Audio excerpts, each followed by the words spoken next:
Blackstone Audio presents Phobos, Mayan Fear by Steve Alten. This book is read by Roxanne Hernandez.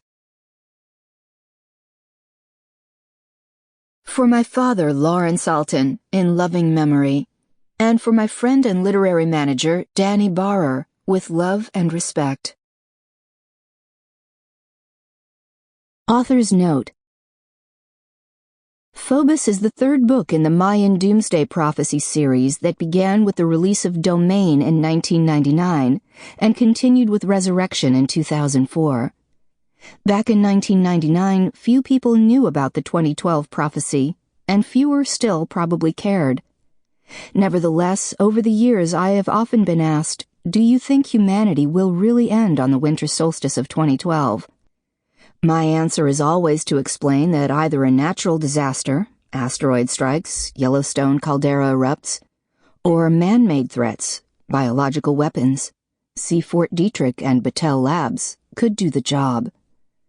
As the 2012 date approached and man's ego gave us runaway greed, corruption, and new lows in human morality, I often wondered if we'd even make it to 2012.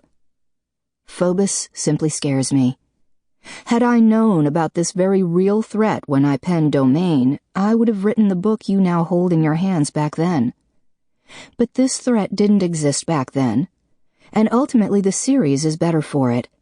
Still, Phobos gives me nightmares, just as its conclusions scare a small minority of scientists attempting to use legal action to shut down a $10 billion science experiment. Sadly, unless the silent majority gets behind their gallant effort, far worse than the Mayan prophecy may come true. Theoretically, it may already be underway. Whenever possible, I seek out the advice of experts whose opinions can improve key parts of the story. Upon reading the original conclusions I put forth in Phobos, a quantum physicist far smarter than this former Penn State physical education major rendered the following comment. Steve, I'm wowed.